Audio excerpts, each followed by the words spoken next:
इधर दिल्ली चुनाव के रिजल्ट फाइनल हुए हैं, उधर बीजेपी के प्रचंड जीत के पीछे के खेल की कलई खुल के सामने आ रही है। पूरा खेल एक्सपोज एक झटके में एक्सपोज हो गया है। पूरी तस्वीर सामने आने के बाद एक बार फिर से इलेक्शन कमीशन सवालों के घेरे में है। बीजेपी के चेहरे से भी हवाइयां उड़ गई हैं। दावा किया जा रहा है कि महाराष्ट्र वाला खेल दिल्ली में भी हो गया है। हालांकि खेल एक्सपोज होने पर बीजेपी की जीत की खुशी फीकी पड़ गई है। दिल्ली के चुनाव में कौन सा बड़ा खेल एक्सपोज हुआ है और ये दावा किसका है, ये सब कुछ मैं आपको अपनी इस रिपोर्ट में बताने वाली हूं। साथ ही इस पर भी आऊंगी कि किस तरह से महाराष्ट्र वाला खेल दिल्ली में किए जाने के दावे कितने सही हैं और सच्चे हैं। नमस्कार, आप देख रहे हैं 4 PM और मैं हूं आपके साथ सिमरन। दोस्तों, देश की राजधानी दिल्ली में विधानसभा चुनाव के रिजल्ट घोषित हो गए हैं। दिल्ली की सत्ता में 26 साल के बाद बीजेपी की वापसी हुई है। बीजेपी बहुमत से आंकड़े से कहीं बहुत ज्यादा सीटों को ला पाई है। बीजेपी ने करीब 48 सीटों पे जीत दर्ज की है। हालांकि यह अभी फाइनल आंकड़ा नहीं है, क्योंकि अभी चुनाव आयोग की ओर से आखिरी फाइनल रिजल्ट घोषित नहीं किया गया है। हालांकि बीजेपी की जीत में महाराष्ट्र कनेक्शन की बात सामने आ रही है। बता दें कि अभी एक दिन पहले नेता प्रतिपक्ष राहुल गांधी ने सरेआम ऐलान किया था कि महाराष्ट्र चुनाव में बड़ा खेला हो गया है। उन्होंने इलेक्शन कमीशन से प्रेस कॉन्फ्रेंस करके सवाल उठाया था कि आखिर 5 महीने में लगभग 39 लाख वोटर कैसे बढ़ गए हैं। राहुल गांधी का दावा था कि देश की पॉपुलेशन भी इतनी तेजी से नहीं बढ़ती जितनी तेजी से महाराष्ट्र में चुनाव आयोग ने वोटर्स बढ़ा दिए हैं। राहुल गांधी ने इसके लिए इलेक्शन कमीशन से लोकसभा और विधानसभा चुनाव की वोटर लिस्ट और 6 महीने में अचानक बढ़ गए वोटर्स की सूची नाम सहित मांगी है। माना जा रहा है कि राहुल गांधी के इस आरोप के बाद चुनाव आयोग राजीव कुमार बुरा फंस गए हैं। हालांकि इस बार चुनाव आयोग कुछ बैकफुट पर जरूर दिखाई दिया है। चुनाव आयोग ने दावा किया है कि वो इस बार कांग्रेस अध्यक्ष को लिखित में जवाब देंगे। अब जवाब में क्या देंगे, सूची और वोटर्स का नाम या कुछ और, या नई राजनीति करेंगे, अभी ये साफ नहीं है। लेकिन एक बात जरूर साफ है कि महाराष्ट्र चुनाव को लेकर इलेक्शन कमीशन बैकफुट पे आ गया है। हालांकि इस बीच दिल्ली में आए रिजल्ट में एक बार फिर से महाराष्ट्र कनेक्शन सामने आया है। महाराष्ट्र की तरह दिल्ली में भी बड़ा खेल किया गया है। इसी खेल के सहारे बीजेपी को बड़ी जीत मिली है।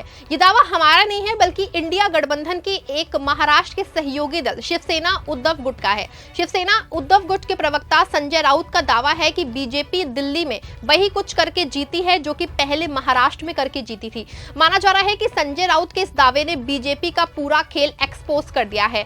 ऐसे में पूरी बात खुल के सामने आ गई है कि बीजेपी की जीत में बहुत बड़ा झोल है। आप भी सुनिए संजय राउत ने क्या कुछ कहा है, उनका क्या कुछ दावा है।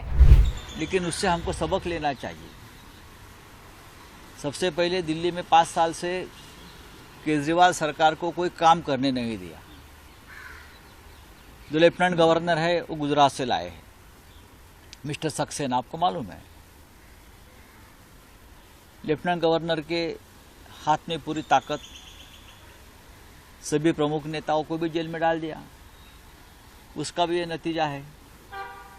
आप सभी प्रमुख नेताओं के ऊपर आपराधिक मामले दर्ज करेंगे, जेल में डालेंगे और चुनाव जीतेंगे। ये एक फॉर्मूला महाराष्ट्र में हुआ, अब दिल्ली में है, शायद अब बिहार का चुनाव है तो बिहार में भी यही करेंगे। राउत साहब, लेकिन जो आपके सब बड़े नेता है वो अभी मतगणना में सब पीछे दिखाई दे रहे हैं। वो केजरीवाल जी हो, आतिशी हो, सिसोदिया जी हो, ऐसे सब बड़े जो गद्दार नेता है वो पीछे दिख रहे हैं।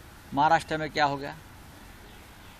महाराष्ट्र में क्या हो गया? मैंने बोला ना, महाराष्ट्र पैटर्न। ये महाराष्ट्र पैटर्न है। लीडरशिप को ख़त्म करो। जो लीडरशिप मोदी जी के सामने खड़े होने की कोशिश करती है उनको हर हाल में ख़त्म कर दो, हरा दो, चाहे कोई भी कीमत चुकानी पड़े, हरा दो। लेकिन ये महाराष्ट्र में हुआ है, ये हरियाणा में हुआ। लोग क्या आपको लगता है बीजेपी को वोट कर रहे हैं? नहीं नहीं नहीं, बीजेपी को वोट करना कोई नहीं चाहता है। ये तो जबरदस्ती का वोटिंग है। लेकिन आपको बता दें कि महाराष्ट्र में विधानसभा चुनाव से पहले शिवसेना उद्धव ठाकरे के कई बड़े नेताओं समेत खुद संजय राउत पे ईडी और सीबीआई के जरिए बड़ी कार्रवाई की गई थी। संजय राउत के मुताबिक इस कार्रवाइयों का मकसद जो था वो प्रदेश के सत्ताधारी पार्टी के नेताओं की छवि को खराब करना था। संजय राउत ने दावा किया है कि कुछ ऐसा ही दिल्ली में भी किया गया है। दिल्ली में गुजरात के एक व्यक्ति को एलजी बनाया गया और फिर एक के बाद एक करके मनीष सिसोदिया, अरविंद केजरीवाल समेत पार्टी के सभी बड़े लीडर्स को बेमतलब के मुकदमे में फंसा करके उनकी छवि को खराब करने की कोशिश की है। एलजी के बाद सरकार के दो बड़ी एजेंसियां ईडी और सीबीआई ने अपना पूरा खेल दिखाया है और दिल्ली के आप के बड़े नेताओं की छवि को पूरी तरह से धूमिल कर दिया है। यही वजह थी कि दिल्ली के चुनाव में आम आदमी पार्टी की बड़ी हार हुई है। बता दें कि महाराष्ट्र ही नहीं बल्कि बीजेपी ने काम पहले झारखंड और छत्तीसगढ़ में भी ये कर चुकी है।